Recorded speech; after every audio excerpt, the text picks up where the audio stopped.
Hi, I'm Michael, and welcome to Beyond the Screenplay, the podcast where each week we do a conversational deep dive analysis into a film. Today we are talking about Goodfellas, the 1990 film about happy people doing good things. The film is directed by Martin Scorsese, screenplay by Nicholas Pileggi and Martin Scorsese. I'm joined by the Beyond Screenplay team, Trisha Rand. Hello, everyone. Brian Bittner. Hello, hello. Hello, hello. Like Anna called that. Like my partner called it. You were going to do it. It's so great. Deep cut Jimmy 2 times for you. Wow. Yeah. Amazing. Yeah. And Alex Calleros. Hi. Okay, so before we dive into Goodfellas, I'm going to announce our next episode's topic, which is Thor Ragnarok. So if you haven't seen it or you want to see it again, you have lots of time to prepare. And if you are a patron, then you can head over to the Beyond the Screenplay Patreon and let us know what topics, what moments, what aspects of Thor Ragnarok you want us to talk about.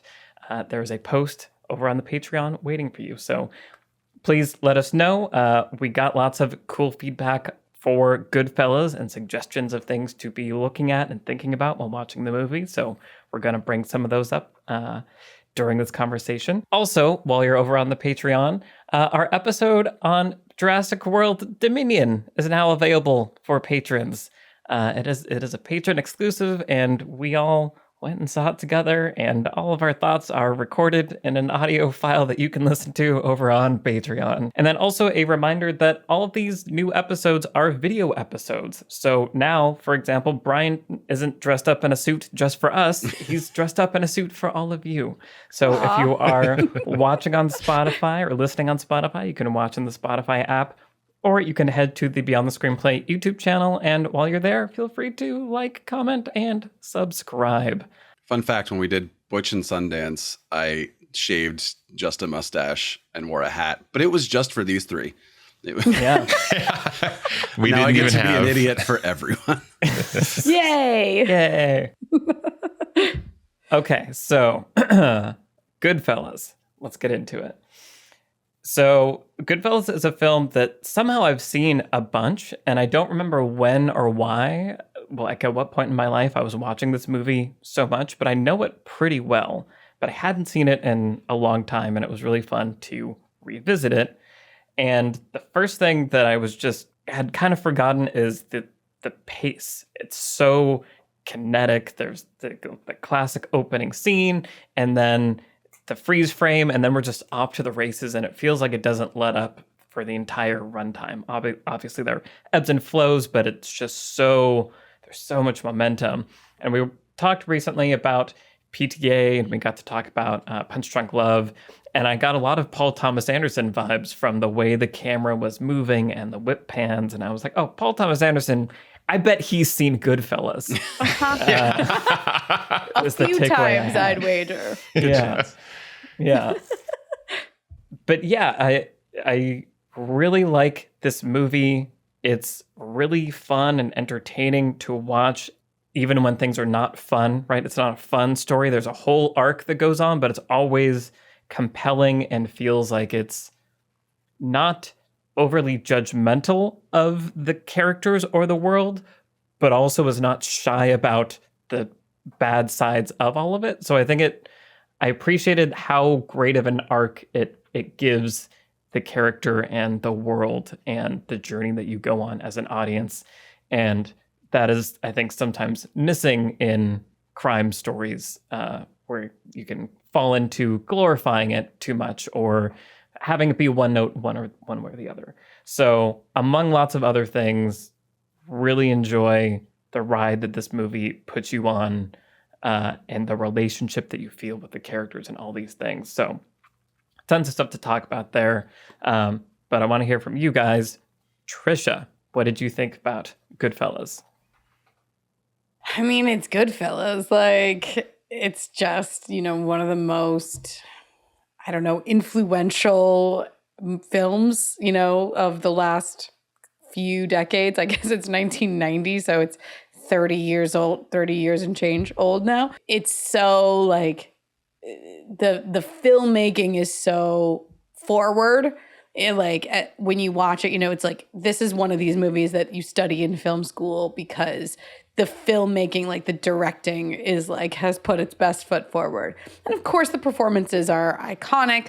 Of course, like the writing is also incredible. And the story itself is fascinating, right? It's kind of an episodic story, but it definitely is like, for a story that is essentially episodic, does tell like the character through line, for Henry Hill is just equal to The Godfather or more, where it's like this amazing downfall story that you can't look away from. And at the same time is just so fun. It's so poppy, like, and not just because of all the pop music, right? But like, when I think of The Godfather, I think of like opera and classical music. And when I think of this, I just think of like pop music. And, I think you hit the nail on the head there, Michael, when you said it like almost glamorizes like the mob life, like the gangster life, but then it really, really, really does not. And the last, 30 minutes of this are always like the minutes of this that I remember the most, when it's all just unraveling and going to hell so quickly. But yeah, I mean, it's like, what can you say? It's so important and yet like incredibly watchable.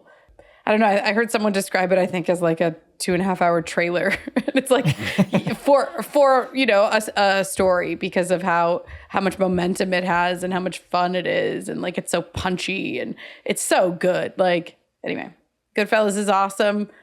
We got some amazing questions and like things to point out, like that people have asked us to bring up, and I can't wait to dive into those with you guys, because watching it this time with those like topics in my brain, I was noticing things I've never seen before, and I'm just like, I can't wait to get into those things. Yeah, absolutely. Cool. Okay, well, Alex, what about you? Wow. Okay, so I think, been on the record on this podcast as being not the biggest mafia gangster movie fan. And I think a lot of that is because I had not seen Goodfellas.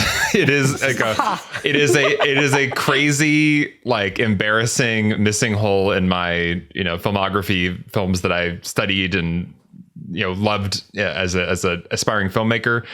I think because of my general just like about the kind of the mafia crime gangster genre, never made an effort to like seek it out. It was never shown to me. And so I just kind of figured, it's just another one of these.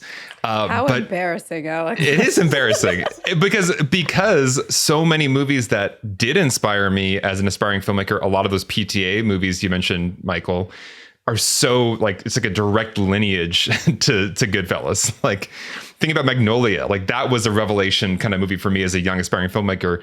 It's like all of it is here. It's just the oneers, the kinetic energy, the just, I don't know, just the way it all flows in this almost magical, impossible way. It is the type of like bravado filmmaking that, during my like high school, college years, these were the kind of movies that were like, hell yeah, I want to be a film director. This is awesome. So yeah, what a joy to discover that this is one of those movies, because I think, like The Irishman, that's what I thought a Scorsese like mafia movie was. And I did not really enjoy The Irishman, sorry. But like, a lot of people thought it was like a masterpiece, and I was like, I am so bored. But Goodfellas was just such a pleasure. And it also, it communicated so clearly just the reasons why this life is appealing and why a young kid would get sucked into it, and the feeling of belonging, and just the fun of having so much access to money and just whatever the hell you want. Like, it really revels and allows you to feel the kind of joy and thrill of this life. And I don't know, it just clicked for me in a way that so many other kind of gangster mafia genre movies just haven't. And like, in Trisha, it was a great analogy you had with, The Godfather being opera, so, and like, I enjoy a really good classical, experience, but man, is it really fun to have like a good pop experience of a genre like this. And this is just, like pure pleasure. So yeah, I'm on board. I understand now. I was missing this like a very important link, and to get the Scorsese gangster movie thing, and now I get it 100%. Welcome. Very happy to hear it. I was bracing myself for like, Alex isn't gonna like this. He's gonna be upset that we made him watch this again, and so I was very shocked to learn that, like, wait, what? You haven't seen this? Like, right? Yeah. No, this is this one did it for me. Yeah. Nice. Yeah. Great. All right, Brian. Yeah, this was a movie that I saw way back in my college days, probably, and did a good round of Scorsese movies back then, and Raging Bull and Casino and Goodfellas and definitely a couple others, Taxi Driver, of course, and yeah, Goodfellas, just I've seen it several times, and I've seen like scenes from it so many times. My friends and I used to quote the kitchen scene with Mama Scorsese all the time, and like it's just a movie that's always been kind of with me. I don't know how long it's been since I've actually sat down and watched it, but it's definitely, as you were saying, Michael, a movie I've seen enough where I wasn't surprised by anything. I was like, oh, here comes this scene, and yeah, it's for a 2.5 hour long movie. It just feels like, really, it just takes you on a ride that gets just really fun to be on, and then the third act is so crazy and frenetic that it's like, rather than being like, well, it's time to wrap things up now, you're like, oh god, this is like going all sorts of crazy right now. And I remember one of my big things I noticed at the time was, I was like, oh, this is like a movie based on a real story can be like this. Because I was so used to like the sort of the biopic or the, I think like Cinderella Man was out, sometime shortly after I saw Goodfellas for the first time. Just this very kind of, I don't want to say dry, because these movies can be exciting too, but like just sort of, here's a person and they have a thing and they got to do a thing, and like the most crazy thing that happens in the movie is like their uncle dies or something like that. Like that's like the big drama, and those movies can be great. Obviously, there have been plenty of like very quiet dramas that are fantastic, but it was crazy to see Goodfellas and be like, oh, this is what a movie based on a real story can be, and Scorsese has done it since then more than once, but that was one of my big takeaways, and the fact that it's kind of like a morality tale, as you touched on a little bit. I'll talk about a little later, but like sort of what the movie is about stuck with me in like a really nice way, where I wouldn't expect a movie like this to do necessarily. That almost feels like a bonus that it's like about something.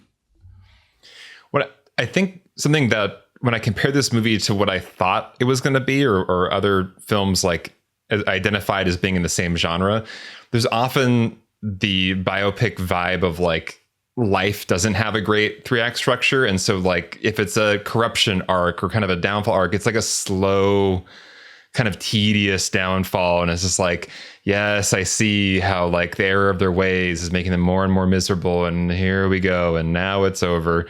And it just doesn't do it for me. Like I don't really need to sit through all that. But once again, like we're saying, in this film, it just ratchets up and up and up, and it gets more and more wild. And it's not like a lethargic, slow downfall. It's like a wild downfall that is just so much fun and intense in the way it all unravels. So I think that's another thing that I think I was expecting, and I got something very different, to my delight. Yeah. Well, yeah, because it's not telling, someone's, cradle to grave story, right? It's like, it's climaxing at this crazy, at the most intense moment. And so it can have that, as our patron Corporal Crunch said, it has a very intoxicating pace. It moves and sucks you in and doesn't let you go. And it, as you're saying, Alex, like almost picks up pace the further it goes. Like as it goes careening through the finish line. And so much of that is in the filmmaking, as we were saying, where the use of the camera, the dolly shots, the amazing editing, the jump cuts, the whip pans, how it all goes together is just so... Yeah, it's that thing where it somehow feels confident and perfect in a way that's like, well, you must have thought about this a lot, but also feels so wild and organic and spontaneous that it's like, but how could anyone have thought of this? Like there's some kind of magic that's happening where like the universe is touching this the whole time, and it's creating this really vivid experience. Mm-hmm. Yeah, shout out to Thelma Schoonmaker. Oh, yeah. Scorsese's like editor since way back, who's just amazing. But yeah, real quick, I just wanted to say the pacing. I was like, how does it do this fast pacing without feeling disorienting, you know? And I think there's a lot of cool things that happen. One of which is scenes that just flow into each other. So like when they're threatening Maury at his store, and De Niro is like about to like wrapping the phone wire around him, but then they get a call from Karen that like she's upset about the guy across, so he has to go do this now, right? But then a lot of the scenes, one scene is maybe 3 years before the next scene, but it's like the next logical step, you know, when she says like, most, you know, you should leave someone if they hand you a gun to hide, but it kind of turned me on. And the next scene is them getting married, and that might be 2 months later, it might be 5 years later, we don't know, right? But like it's the next logical thing, so it helps jump over. And then of course the voiceover, which helps the transitions when we are sort of going from two things that maybe feel a little disconnected. It's like we have the voiceover to help us transition in. So I was just appreciating the ways in which the pacing is able to get away with what it does without feeling like you just your brain shuts off, you know? Yeah, I mean, the voiceover is exactly what I was like noticing this time around as being kind of like this unifying and driving thing. And it's just like, it's like so straightforward in so many ways. Like I wouldn't, you know, the character, Henry Hill doesn't speak with any sort of like flowery, or he's not trying to be articulate or smart, right? He's just kind of speaking his truth about things. And the fact that the voiceover is told in the past tense, I think is really interesting and gives it this momentum where it's like, we know that he's in the future. And like looking back, and he's like, the one thing I really remember about that time was that this guy and that guy were doing this thing. And it was this like amazing gig that we had. And like, you know, he's talking about it in the past tense where it's like at some point down the line. So we're kind of rushing in a way, it feels like, to catch up to wherever Henry Hill is in the future as we're listening to him talk, where we know that there's this like future date that we're going to get to. And the straightforwardness of it helps too. Again, it goes back to like this sort of poppy feeling of it, where it's like pop lyrics are not complex, right? Pop lyrics in popular music are usually very accessible, down to earth, like people, you know, regardless of their level of education. It doesn't require a lot of parsing. And the straightforwardness, I think, of the voiceover really echoes that. And again, like dovetails in with the music. And the thing is, there's like, I don't know, there's maybe 60 songs in this, but we just hear like the most you know, sort of like driving beats or like hookiest parts of all the pop music.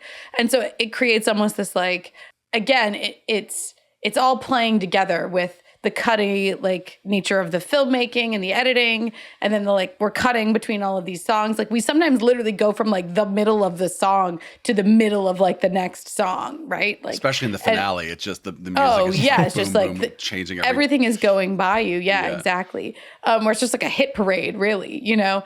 And so I think that is another thing that contributes to the pacing, is like the voiceovers doing it. It's working together with the pop music, it's working together with the editing. And, you know, I think it's fascinating. The filmmaking I read was really influenced by like French New Wave filmmaking. You know, where like specifically the opening of Jules and Jim, which is a wonderful movie if you haven't seen it. But like, it's so interesting that Scorsese is like right at the beginning signaling to us, like, I'm going to do a lot of really potentially distracting camera moves and potentially distracting editing. Like most directors are trying to hide their directing, right? Except at like key moments. Like you want to, typically directors sit back and let the story just tell itself. And here there's this aggressiveness to telling the story that again creates this momentum and reinforces some of the themes, right? Where going back to the narration, he's like, I'm going to tell you a story like in this sort of broad strokes at times, moving quickly, really plain spoken story. And then the filmmaking is also like, we're just going to tell you this tell you this thing very, I don't know, aggressively and maybe a little bit choppy and just kind of take you through it.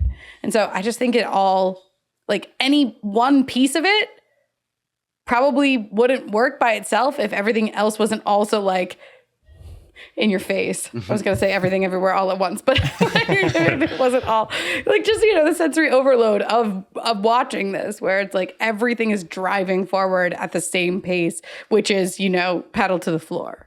Yeah. Well, it's interesting because I think there'd be a risk usually in a movie like this of fatigue or exhaustion, or just it's just like too much of the same pace the whole time.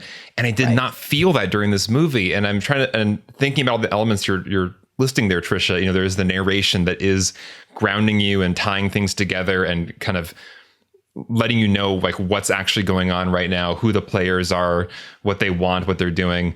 There's that. And then there is, I think the actual music changes, like the amount of music changes does help as well. Because if you had a single, score that felt similar throughout and was kind of just like putting you into like a hypnotic like daze, that probably would contribute to kind of a fatigue or an exhaustion. And so I think there's, once again, that's why it feels like magic. There's kind of a magic mix of elements here that kept me from falling into kind of that lull that I can find myself in a movie that's just fast paced for fast paced sake and not constructed in any kind of intentional way, but just like, we'll go faster. That'll make it more exciting.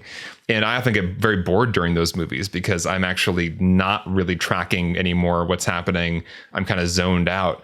And this movie always knew how to like keep my attention focused, place me in a scene, in a time, in a place. And I never felt disoriented more than I never felt like it was a problem if I was disoriented for a moment, because I was going to be picked back up shortly afterwards. Some narration would fill something in.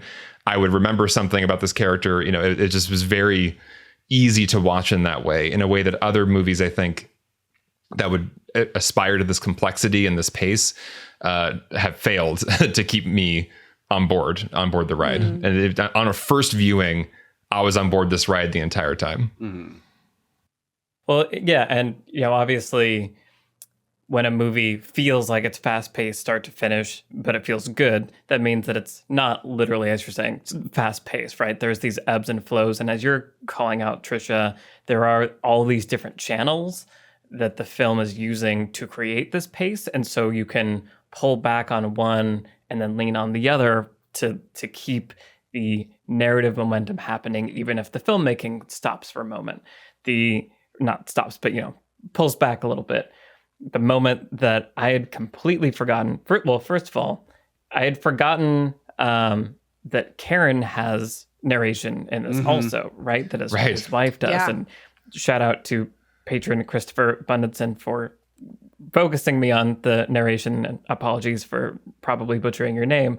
But yeah, so that Karen has a role also, I think, as this other dynamic. Like, we're through the narration, we are getting windows into each of their individual takes on everything. And then there's also a lot of room for us to be doing 2+2 and trying to figure out what is the relationship, what is the subtext, who knows what at what point. And one of the moments where that, or kind of a subplot that arises out of that, is Henry having the affair, and then Karen like finding out and like losing her mind. And I love that scene where she's like pressing all the call buttons and yelling and yelling. It's like all this like building and building. It's this crescendo as she's like getting angrier and angrier. And then there's like a hard cut to she's on top of Ray Liotta with a gun to his face.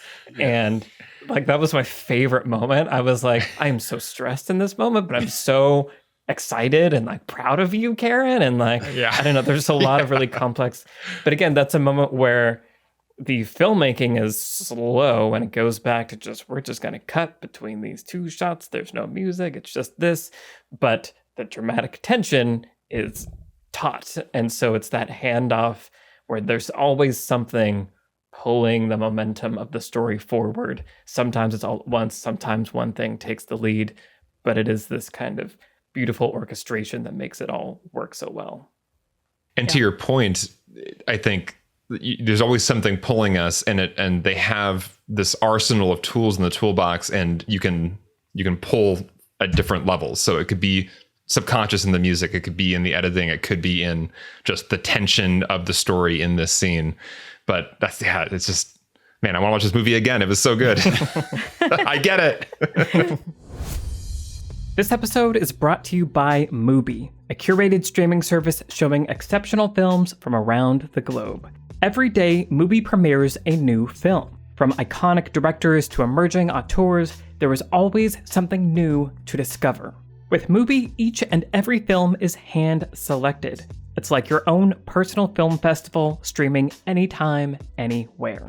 So, as far as recommendations go, I'm going to recommend something to you as a way of recommending something to myself. Mulholland Drive is currently on Mubi, showing as part of their Cannes Film Festival takeover. I've been meaning to watch the film again, and I think I've finally been convinced thanks to Mubi. For each film they show, Mubi includes an Our Take section, where they explain why the film was picked, which often helps to frame the viewing experience. For Mulholland Drive, Mubi's take is as follows. Initially conceived as a TV pilot only to be transformed into a feature film, Mulholland Drive is an uncorking lightning in a bottle of Hollywood fantasies, Baroque emotions, and noir dreamscapes. David Lynch's surreal puzzle box unfolds a bewitching story of love and revenge in the City of Angels. So, I'm going to check it out again, and I suggest you do as well. You can try Mubi for free for 30 days at mubi.com/beyondthescreenplay. That's mubi.com/beyondthescreenplay for a whole month of great cinema for free. Thank you to Mubi for sponsoring Beyond the Screenplay. Yeah, with the voiceover, it's really interesting. As you were just saying, Michael, like the Karen voiceover gives it this duality where you're not just, kind of like what I was saying when we talked about Breaking Bad several months ago. I'm like, oh, now when I watch Breaking Bad, I watch it from Skylar's point of view, because I'm like, oh, the protagonist is the one you're supposed to like watch it through their point of view. And Goodfellas does a nice job of being like, there are two sort of protagonists, like there are two people who are going to get their point of view. So that's one of the ways that narration, the voiceover, really does something in this movie.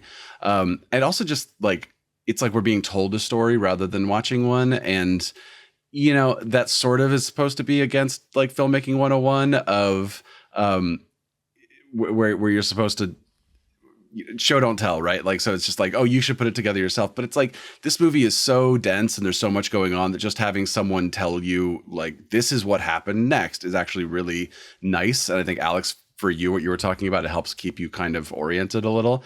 And there are things you can communicate in a line that you can't communicate in a few frames. Like Paulie may have moved slow, but that's only because he didn't have to move fast for anyone. Or like Jimmy was the kind of guy that people that rooted for the bad guy in movies. It's just like, okay, in one sentence, you told us everything we need to know about this character. And then I also just think it's fun to like see what voiceover is doing in a movie, like where it's coming from.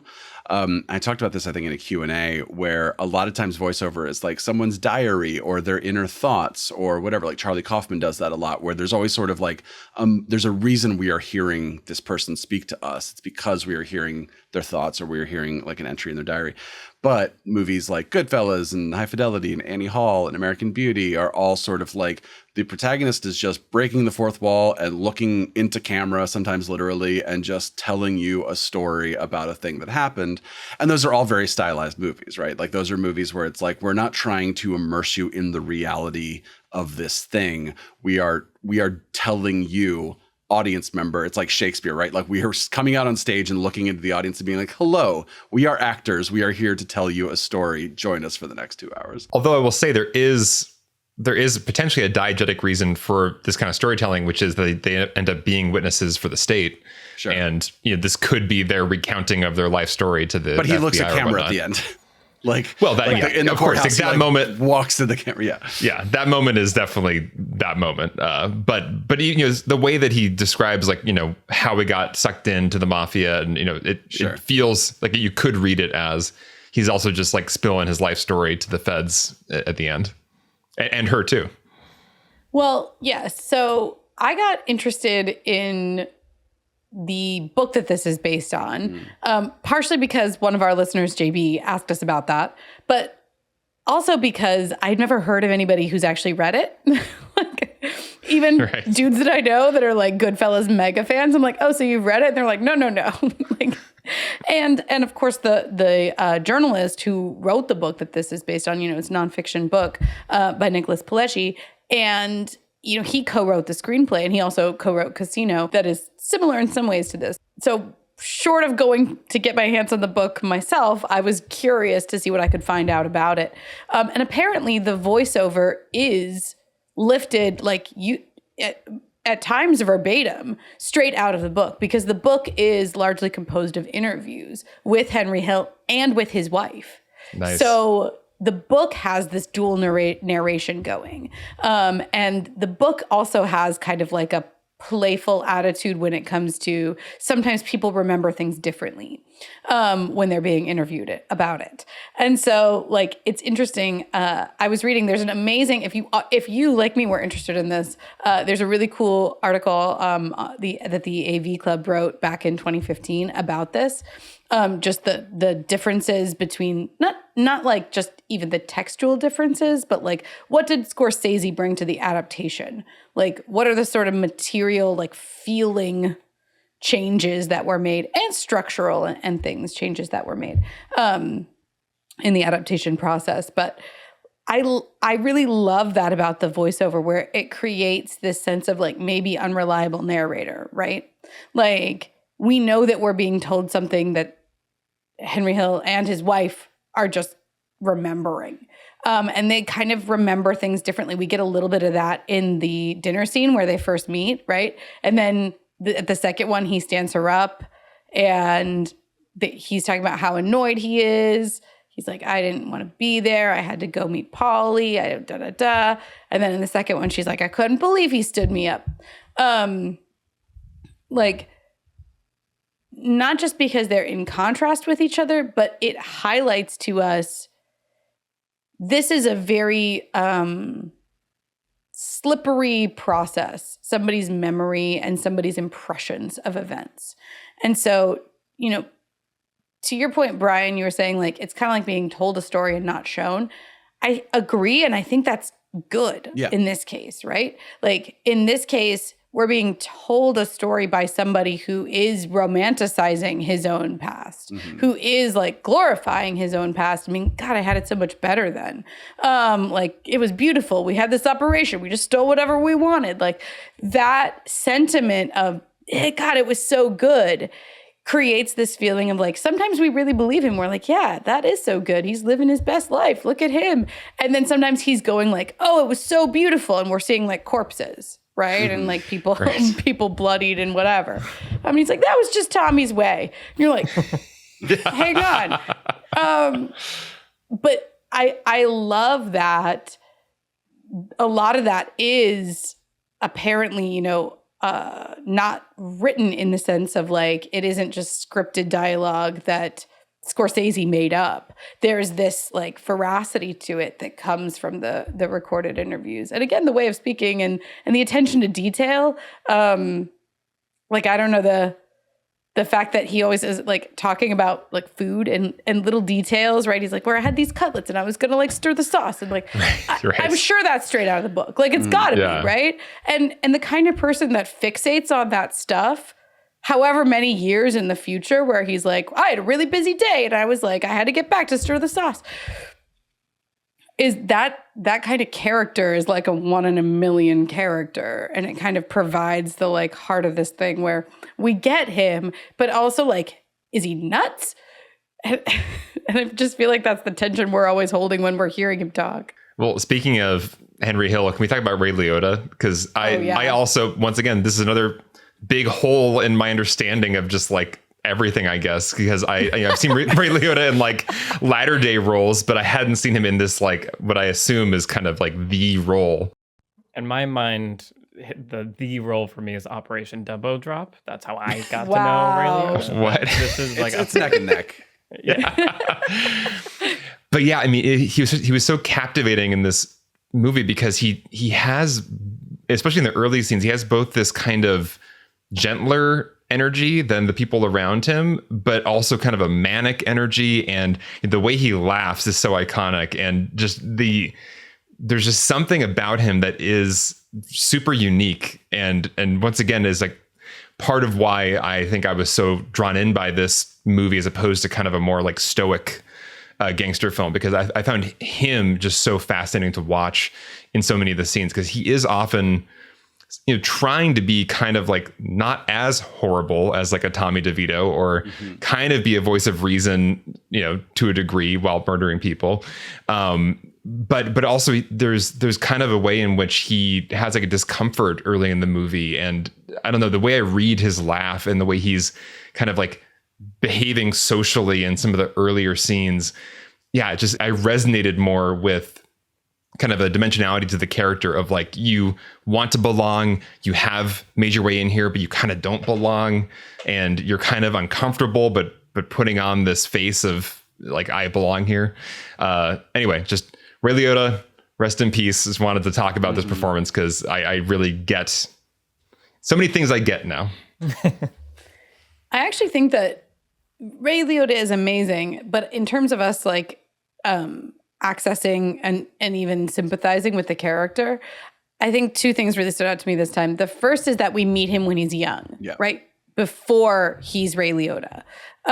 We have several young actors, but especially the one that plays him as a teen, I think does a great job. But what we see from the character in those stages is really critical, where we see that he's just eager, right? He just wants to be a part of a club. He just wants to belong.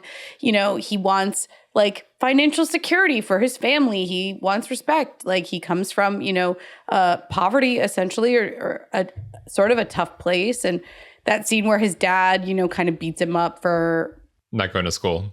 Yeah. Is, I think, crucial. So that scene. And then the other scene that's really crucial with young Henry is the one where the guy's bleeding and he helps him, even though his boss is telling him not to help him.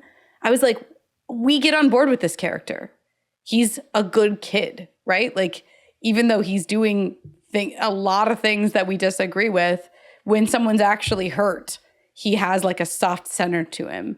And just those couple of scenes, I feel like we'll follow that character anywhere, even where we end up following him.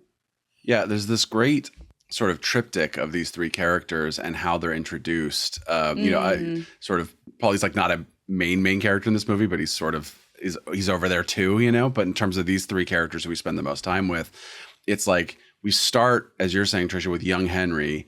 And it's just showing how good the mob looks. You know, one day they carried my mom's groceries all the way home. It was out of respect. You know, just that sort of like, this is great. Everything is great.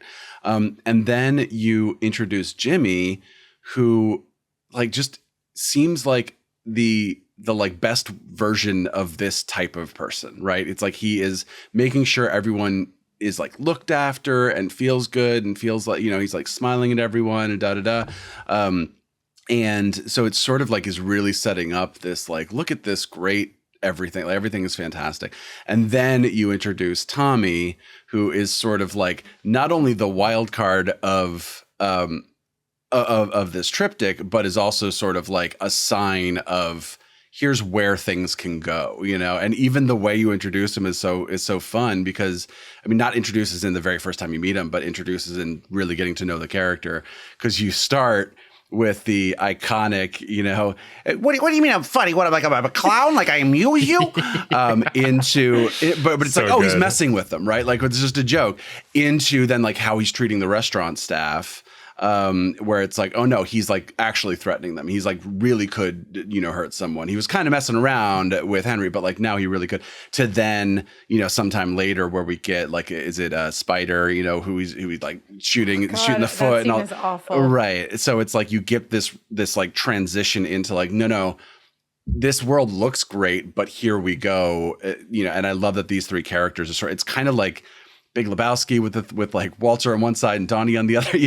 A lot of times we have like a 3-character structure where Shaun of the Dead. We did a video on this. I forgot about that. We did, yeah. Right, where it's like, yeah, I wrote it. Ed is the sort of like what Shaun doesn't want to be, and then his roommate Pete is kind of what he does want to be, and he's sort of stuck in the middle. And yeah, I just love the way that all these characters are introduced, and specifically how Henry is sort of brought into this world to like think it is so lovely and then to kind of go too far and see what happens. Yeah. Well, it's interesting because I think how this movie also differs from something like The Godfather, that it's not about a mob boss or mob boss family. It's about like a foot soldier. It's about like the average person working for the person. And he seems fine and like happy being that and being of service to people. So I think that is empathetic. And yeah, Tommy, like I remember obviously the clown scene. I remember being vaguely afraid of Joe Pesci, but he is such as you're saying, a wild card. It's like the quintessential like ticking time bomb of like, this is going to go bad at some point. It's just a matter of when and how bad it will be. And I think that also helps in a movie where there is so much momentum that is a handhold that you have of like, I'm tracking this subplot of Tommy getting a little bit less, I'm kidding, and a little bit more, no, I'm going to kill you. And yeah, that kind of helps orient the viewer, I think, a little bit. And as you're saying, dramatizes, this is the downside of all of this, and this is how bad it can go. At one point, they're just killing everybody. And I was like, how do you like replenish numbers fast enough? Like, it feels like you're to the point that it was such a catharsis when Tommy is finally whacked, just because it feels like, like I could rest. Like there's one less like stressful thing in this world. But you also get at that point how emotional that would be to Jimmy and all the people around them. And so it does this good job of like, you understand the personal relationships.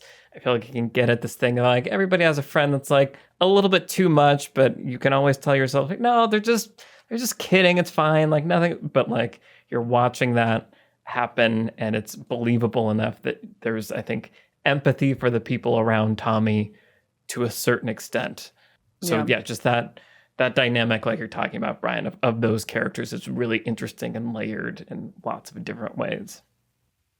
I also feel like what they chose for that first introductory scene, the thing that he is pretending to be ticked off about is so smart because, Joe Pesci's, you can imagine this guy has short man syndrome and his voice is kind of funny. And so like it says so much right up front about the type of person this is that they're very touchy about being called funny in any way. You can just already imagine an entire history of being funny, maybe like at your expense, being called funny. And I just thought that was a brilliant move to kind of, it immediately put me in the headspace of like, oh yeah, this guy who's very, very touchy about certain things because he is kind of a funny looking guy. He is a funny sounding guy. He's kind of a short guy. And there's a lot of just baggage that comes with that. And it immediately reads in that scene. Well, and, obviously, famously, there's the story that Joe Pesci like improvised most of that, or rather that they improvised it in rehearsal and then they recorded all their rehearsal and then like Scorsese took it and like wrote it into the script, basically like took the best moments of the improv and put it in the script, which is a smart and cool way to work if you have the actors of this like caliber that can tap into characters like this. And it also is like another example of how this movie is just kind of like the perfect storm of a lot of things coming together because I mentioned the narration with Henry Hill is lifted straight out of the book. And so like the writing didn't need to be done on that level. Obviously it needed to be like cut and adapted and trimmed, but some of the most memorable, like, the first line in the movie, like, I've always wanted to be a gangster, like as far back as I can remember, like that line is straight out of the book. And a lot of the other ones are too, that are iconic in the voiceover. But one thing the book can't and doesn't do is dialogue.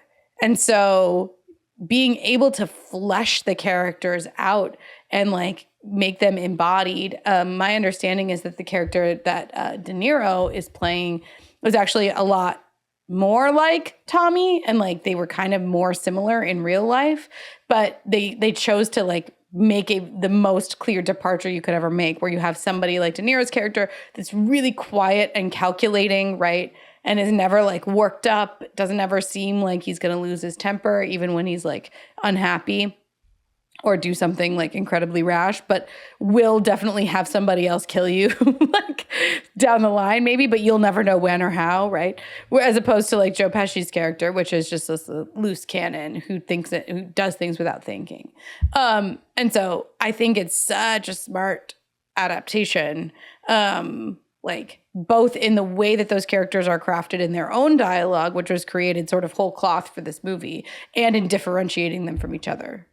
Real quick, before we get into lessons, we had a few people on Patreon ask us about how Goodfellas compares to Casino, Abel and a few other people. And, you know, I was thinking about this, and it's like, I love both movies. They're both, for anyone who doesn't know, they're both based on true stories, written by Nicholas Pileggi, and have a dual narration. They both have De Niro and Joe Pesci, who provide the dual voiceover in Casino.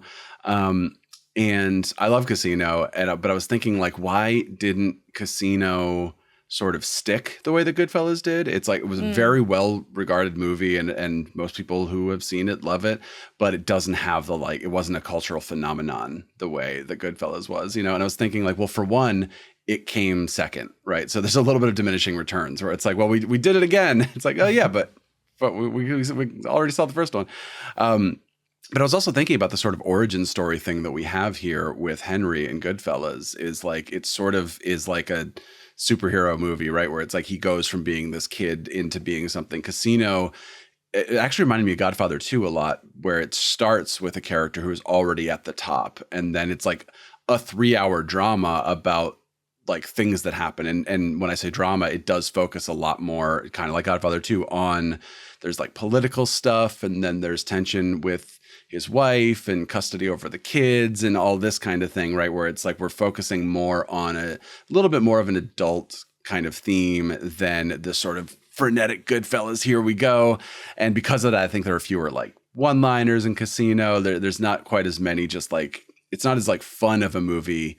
There are definitely like those fun Scorsese moments, but by design, it's a movie that's more of a little bit more of a character study. But I was also thinking about like the domestic setting, which, you know, again, with Breaking Bad, I talked about how it's so easy for us to connect to a character who's like lives in a house in a neighborhood with their family, but then over here they're doing this thing. And I think Sopranos is basically Goodfellas, the series, right? It's sort of like, like here's a character who has a family and all this kind of stuff, but he's also doing this stuff, and he goes to a therapist, like all these normal day-to-day things, but then there's this over here. Casino, again, it's like we start with a character at the top of their game. So they are, there's this bigness to the movie in a way that Goodfellas, you're always kind of coming back to like, oh, his, you know, his daughter and his, like, this thing is happening, and like they have to go, you know, pick someone up because they've got a problem, whatever. Like there's a little bit of that more domestic kind of nature to it. What's that? Yeah, I need my lucky hat. And Casino's also long. It's 3 hours. It's like 3 hours and more slowly paced than Goodfellas. So it sort of has that a little bit more of a Godfather-y type operatic feel to it, right? Where it's like you're going on this very long ride that sort of feels methodical and moody, and you're going to be glad you did by the end. But Goodfellas is like, we're taking you on this like fun music video, movie trailer kind of ride. So yeah, I think Casino's a great movie, but I was just thinking those might be some of the reasons why it didn't quite kind of click into the collective consciousness the way that Goodfellas did. That definitely resonates with my very fuzzy memory of Casino, which is, I think I probably saw it around the time I also watched Goodfellas, and I ended up watching Goodfellas a lot, and Casino, I was like, I think I liked it, but so yeah. I want to watch it again though to have a more precise understanding of all these elements, like you're saying. And I love the inward facing, like insular quality to the story world in Goodfellas, where like a lot of mafia movies are about like outward facing problems where it's like, we're our little tight knit community and we're fighting with this other crime family, or we're like fighting with the feds, or we're like doing this big job over here with these outsiders. And Goodfellas is not about any of that. Like there's no like federal agent that's tracking them the whole time. There's no other like head of another crime family that they're fighting with. It really is just about this like super insular world and it's like own little problems where it's like really just about Jimmy and Tommy, and like they whack this guy they're not supposed to whack and they're hoping no one's going to find out about it. Meanwhile, they're doing a bunch of like little jobs, right? They're like pulling off a couple little heists, most of which are not even really on screen or like turn out to be a thing. But again, it really is about focused on these like relationships, and it's mostly about the relationship in a lot of ways between Henry and Karen. Yeah. And I was struck this time when I was listening to Karen's narration about like, this all seemed really normal. Like, I don't know what to tell you. There were no outsiders. We never talked to anybody from the outside. This was just normal. And how you see those Christmas parties, and it's like, it's everybody in there is a part of the same organization. And so it's about, in so many ways, just a community. And like, it turns out to be a community that's unsustainable, but the community aspect of it, I think, is another reason that the story world of this movie is so iconic, because it isn't about like a big battle, right? It doesn't feel like it's about this army over here versus that army. It's just about this little community and like a little bit of like inside drama, and also all the good stuff that comes with being a part of a community, right? Like there are a couple scenes where the girls, like Henry and Karen's girls, are in a dramatic situation in that scene you mentioned where Karen is like hitting the buzzer on the thing and the girls are just standing there and she's holding their hand. But it is more played for comedy. It doesn't feel like those girls are going to end up being collateral damage in a very real sense, right? Contrasted with The Godfather, where they're screaming babies all the time and we're like worried that the kids are going to pay the price, right? That's more about like family, like, I don't know, the sort of rottenness at the heart of that family. But the family here doesn't necessarily feel rotten. The community is. But it's this sort of closed loop that also you can see how it's brainwashing the characters in a way where it's like they've never known that this is not normal. That if Joe Pesci's girlfriend says, like, if I even look at another guy, he'll kill me. The other girl's like, that's great. It's creating like its own, sort of closed delusion. But at the same time, I think it's a really compelling, like, vision of what it would be to be a part of a community like this. Yeah. And I think, Alex, you were saying how easy it was for you to sort of follow the story. And I think that is part of it. As you were saying, Tricia, it's just like a focused character story where we're never far away from Henry especially, but even if we are far away from him, we're focused on 2 or 3 other characters. Whereas Casino, and as we were saying with Godfather Part 2, there becomes this like bigness to the world, which is cool in some ways, but also is like, oh, we sent, Johnny No-Nose and Jimmy the Hat to like go to Miami to like this thing. And then now we're in like Miami for 10 minutes with these, actors 13 and 19 from the call sheet. And we're like, wait, who are these guys? What are they doing? Yeah. And then eventually we're back to the main story. But Goodfellas feels like it is like a very focused character story that happens to be set in this like huge, crazy world. Cool. Well, why don't we go into lessons and say what lessons we're going to take away from Goodfellas? Alex, do you want to start us off? Yeah, we're just kind of talking about the feeling of community, and I think it just gets to an honesty this movie has. And so I was reading up on Wikipedia, 'cause I always do that before our podcast.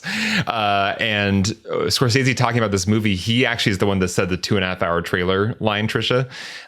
He said, this was, when he read the book, he said it was the most honest portrayal of gangsters he'd ever read.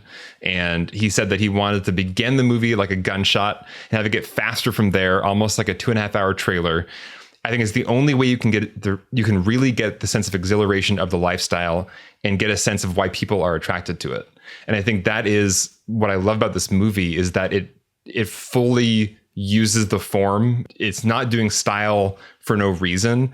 It is using all the tools that it's at its disposal to tell me why this world exists, why it feels good to be in it, why it like kind of just keeps going on. Because I do understand in that world, it would feel great to just feel like protected and given kind of this like upper class status in a community where you begin in a lower class way, and to have just money available at all times. You just, buy yourself something nice, honey. Just pull out the stack of hundreds any given moment. You really feel like the abundance and the kind of safety and security of a community.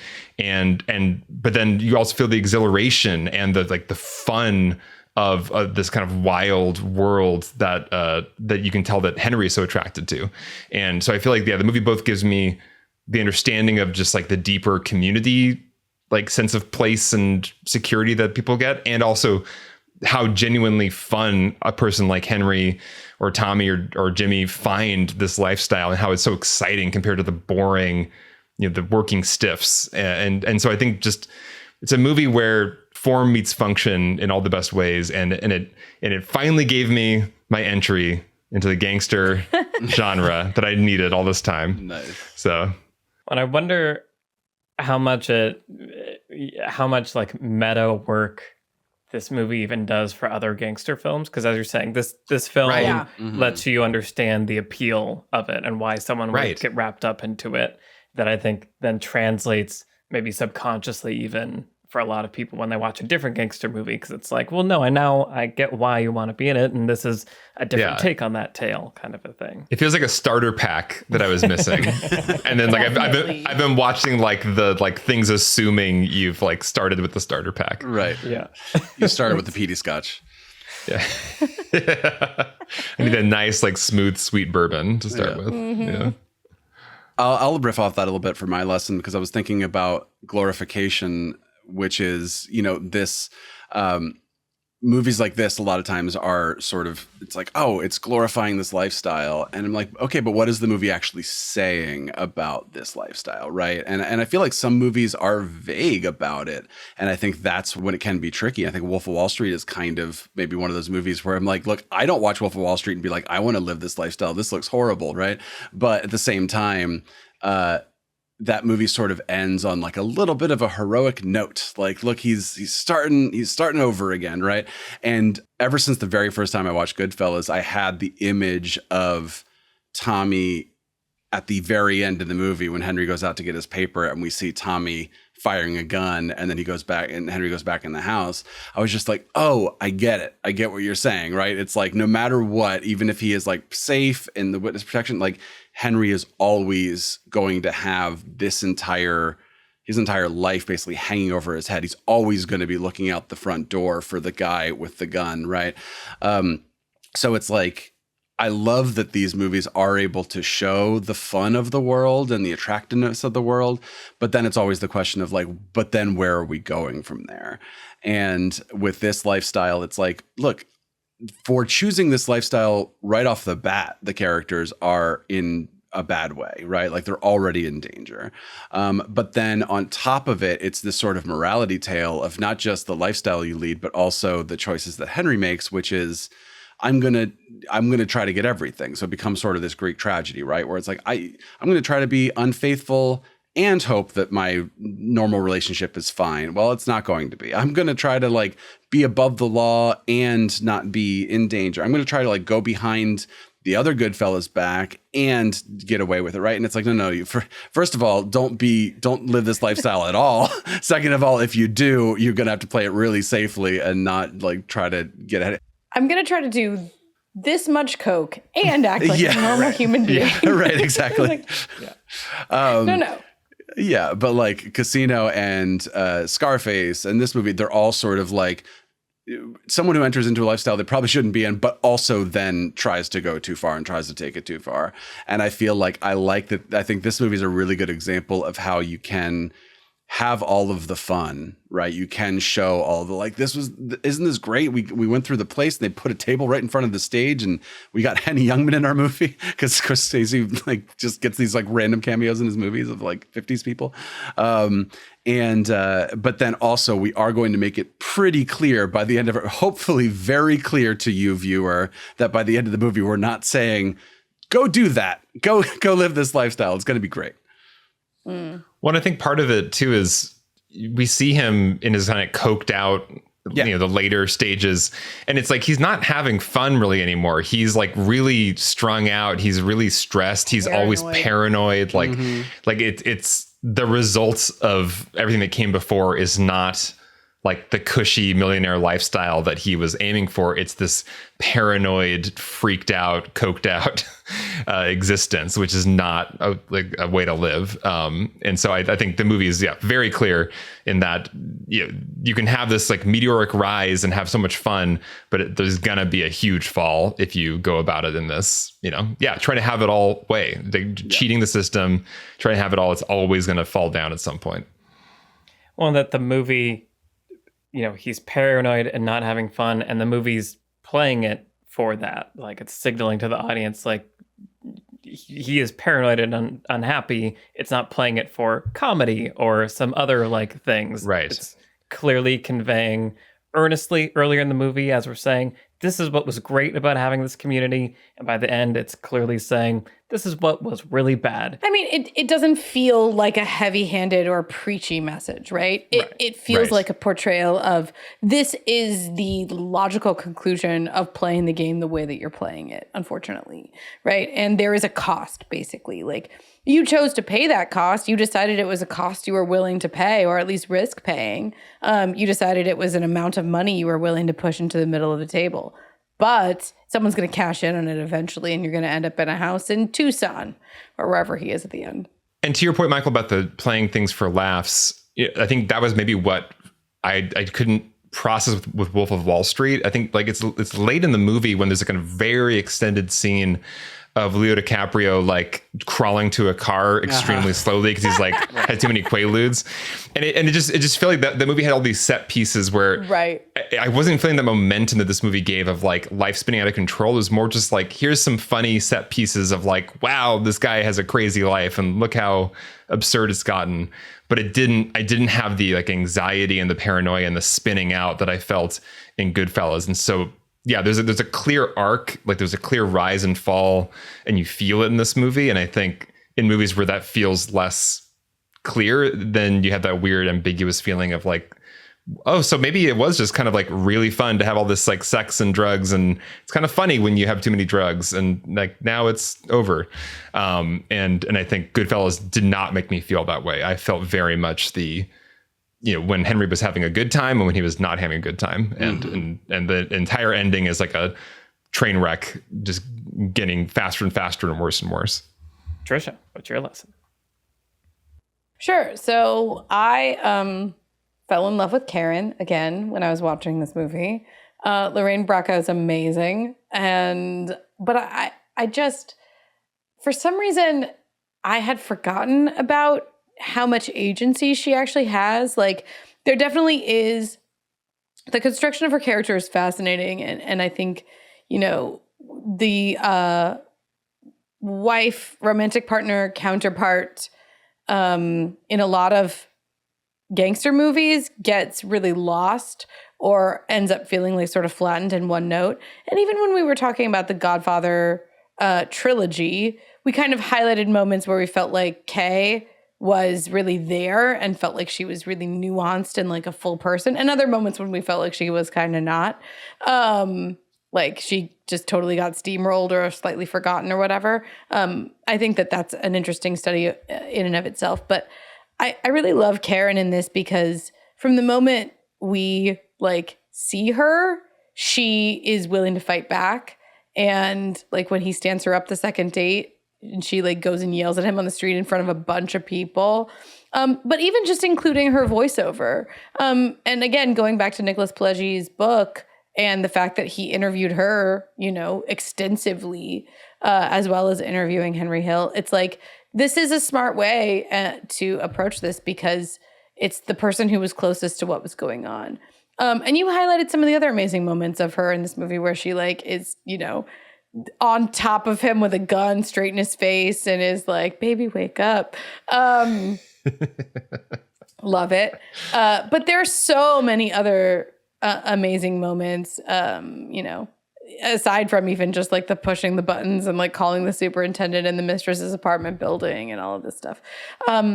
She creates this other through line. You know, we talked about this as like in so many ways just a domestic drama or sort of this like insular drama about a family. You know, a family that in this case includes like Jimmy and Tommy, but like definitely includes Karen. And I think it's really interesting the scene where they tell him he has to go back to Karen, right? Like everyone knows he's got this mistress and they're like, you got to go back to Karen. You've got kids and like this, you got to do the right thing. It creates this sense of like often side characters, and in movies like this, particularly women that are supporting characters, often do not feel like they have the ability to affect the plot. And that's what I mean when I say agency in a film. If a character has agency in a movie, it means they can do something to change the plot. And in this case, Karen has a lot of agency. She does a lot that has the ability to affect the plot. And that is a good thing. It keeps us guessing, even to the point where he comes back from jail and in his voiceover, we hear like, oh, I'm going to sell all the coke that the cops didn't find. And then immediately we see him like searching for it. And she's like, they were going to find it. I flushed it down the toilet. What do you want from me? The image of her actually flushing the coke down the toilet is like, it's the one, it's like, it's burned into my mind. And just her panicked breathing, the way that she runs up that hallway with the bag, that like, she's amazing. She's so good. Like I loved watching her in every scene of this movie. She's so good. And she has her own arc too, right? Where we see at the beginning, she's like, I knew this wasn't right. I didn't think it was a life that I could lead, but I kind of liked it. You know, we see her like, you know, eagerly like taking money that he gives her and just letting the feds in or the cops in or whatever with the search warrant. And there's so much of this where we're just with Karen and imagining what it would be like to be reaping the benefits of something that you know is like wrong maybe or dangerous maybe and or could harm you and your family. But it has its appeal, right? It's a reminder that supporting characters can both be a source of conflict and a source of, like, in this case, complicity. You know, movies about organized crime involve a lot of people and a lot of characters, and not overlooking characters just because the camera is not often focused on them. I love that this movie doesn't do that. It really gives Karen a lot of room. It's a good word for a supporting character of this kind. Like, even all the way down to the very, very, very end where she's like, I don't think I can go into witness protection. And he's like, well, you know, that's up to you. But, like, I'm not going to go without you guys. Like, by the end, it seems like she's super complicit in everything. And we can kind of see how he breaks her down, right? There's like a switch that's made at a certain point where she's like, I'm going to burn everything down if you're not faithful. And then eventually it's like, well, you're out of jail and now you're bringing in all this money from all of this drug trade. Right. And like, we're back on top. We have all this money again. And like, it's kind of all a wreck, or could so easily be a wreck. And she's just like, I'm going to help this babysitter hide these drugs in this baby's carrier. She's very complicit by the end. Yeah. But again, that's a process that we see because there's enough time spent with the character. It doesn't feel jarring. It feels like this is a three-dimensional person that we've seen enough that we can track with her. And as you're saying, from the beginning, it's not like she's tricked into this life. Like we see her make a choice. He asks her to hide the gun. Yeah. So I agree. She's one of my favorite parts. Like her and then Joe Pesci, like for different reasons, are just like so much of this movie. Awesome. Yeah. So my lesson is just, there's perhaps the most famous Steadicam shot of all time in this movie. Which we have not mentioned. Which is fine. Everyone knows it. But it was fun to watch it again and imagine a world in which having a Steadicam shot like this was a big deal and a very difficult, uncommon thing to pull off. And there's so many ways of stabilizing cameras now, and cameras are so small and light and digital and all these things. So it just kind of put me back into this mindset of like, right, what can you do with a Steadicam? What can you do with this tool or that tool? And that shot is so great, not just because it's cool and you start outside and you go through and you end up inside, but it's doing so much story work and character psychology work in bringing you seamlessly from this outside to this inside. You're seeing how all the doors open for Henry and he's getting to escort Lorraine Bracco like through Karen, Yeah. thank you. Karen. Through this, everyone is, you turn a corner, there's someone saying, hey, or thank you. Like you're really getting the experience of what it's like to be this person. And as we were talking about, like the benefits of all of it are made very clear.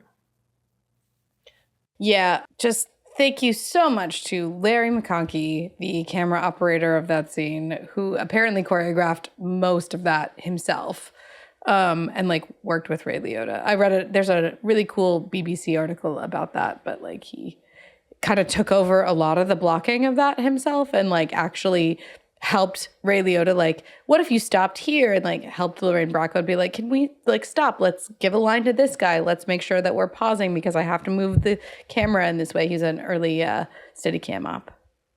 There was another movie we talked about recently. Now I can't remember what it was, where I brought up the idea of oneers that don't feel like oneers because you're not ever just like waiting for the shot to continue. Like every long Contact. take.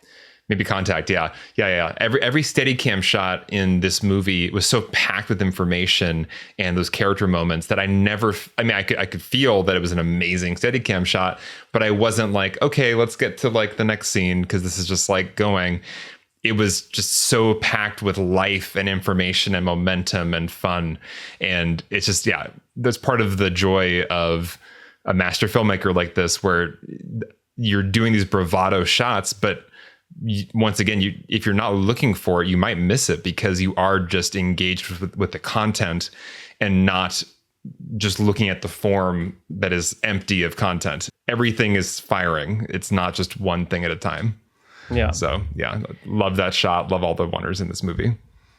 Well, yeah. And it just made me think about, looking at the tools in your toolbox. What if you spent some time imagining, it was a big deal that you got to use this tool and you could only use it once. What would you use it for? And that can kind of focus your brain on like, this is what this tool is really good for or really good for in my story. That was the thing that came to my mind while watching it. Also realizing, oh, duh, like Boogie Nights opening show. Oh, I bet Paul Thomas Anderson has seen Goodfellas before. Yeah. Yep. Yeah. Yep. That's my key lesson. That's what my takeaway. What have you guys been watching recently? Brian, what have you been watching recently? I watched a documentary on HBO Max called Woodstock 99, Peace, Love, and Rage. Wow. Yeah. Which I know what that is. Yeah. As you can imagine, it's a documentary about the craziness of that weekend and the $4 bottles of water and the fires that closed it all out and all of the, not great behavior that happened in the middle. And it was especially interesting to me because I was there.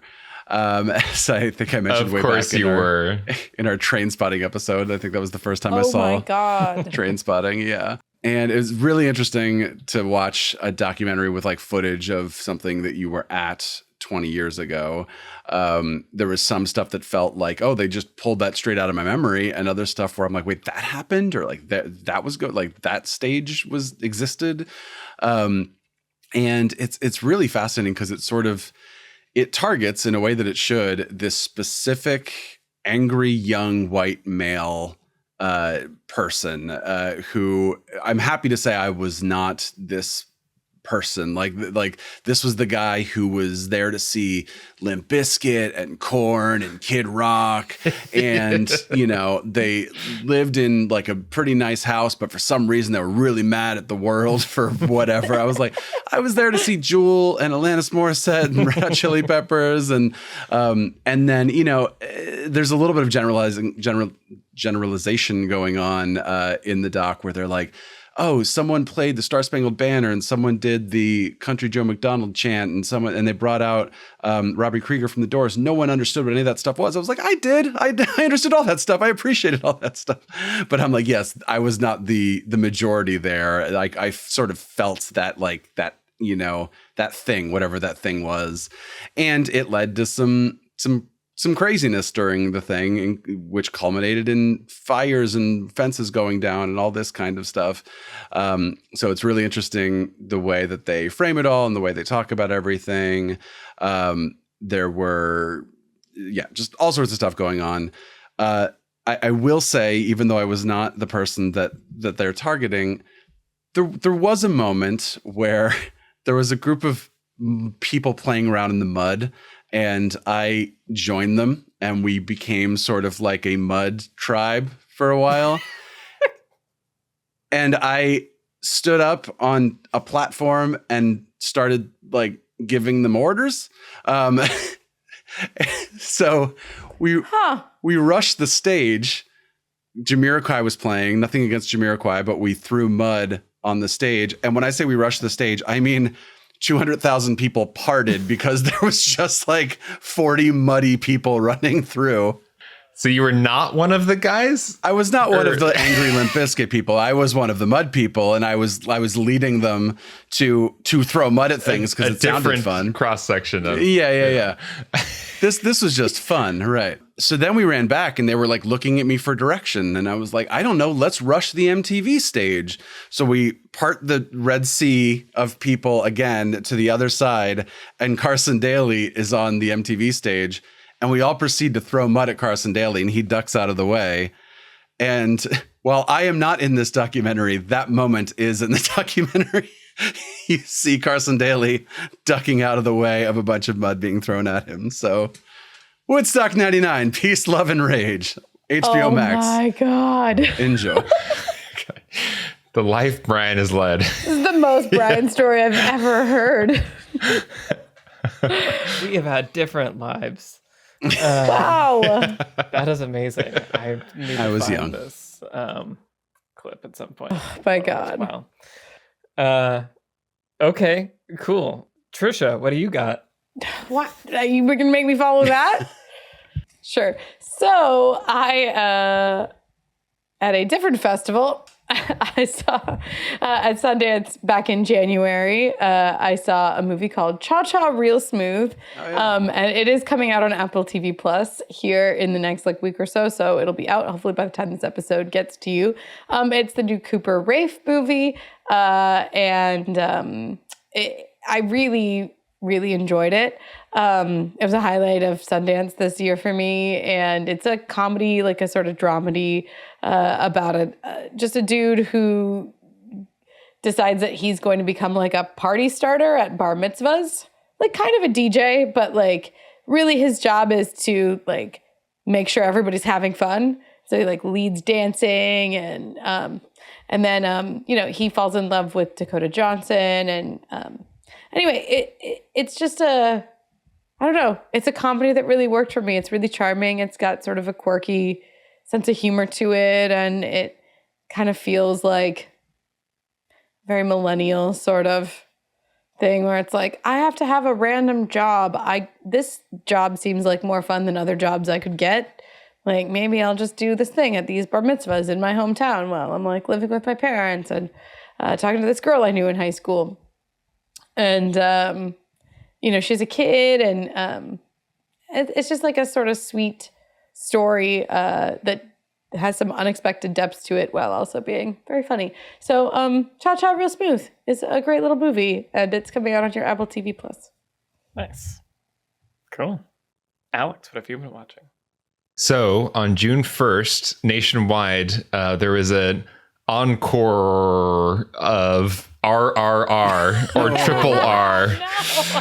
There, Wow. I couldn't tell if our internet was lagging or if you were a pirate. Or yeah, I didn't become a pirate just there. I was trying to simulate the multiple R's in encore. Oh my God.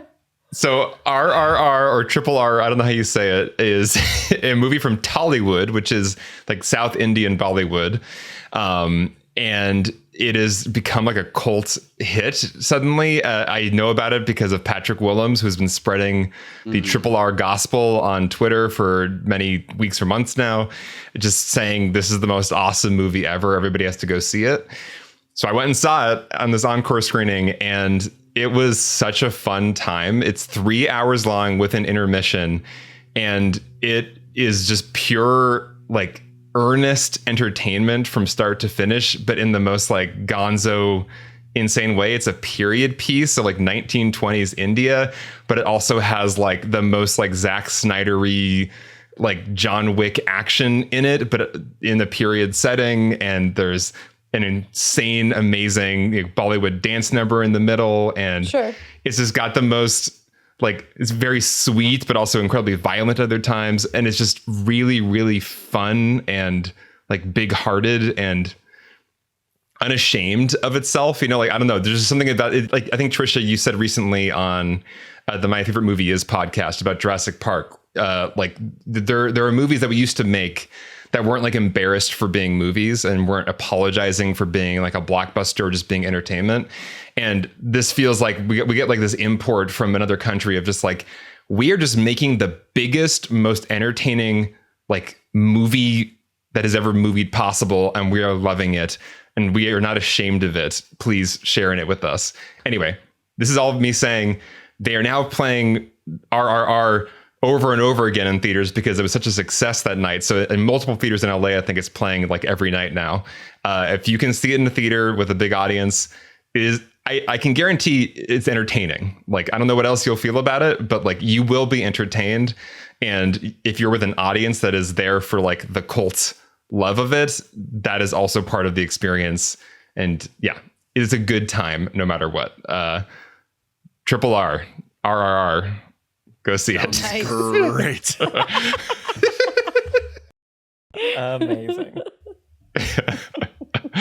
Michael, what have you been watching? Yeah, I watched season 4 of Stranger Things, and I will not get into any spoilers except to say that I very much enjoyed it. I very much look forward to its return for the final 2 episodes very soon, and I'm very impressed by the filmmaking and how hard they are executing their vision this season. I feel like they, regardless of what you feel about it, I think they're really going for it, and it feels like a very well thought out arc and season, and I very much am appreciating that. So whereas I had kind of cooled on Stranger Things a little bit, I'm now pretty hardcore into like more Stranger Things right now. I want it more.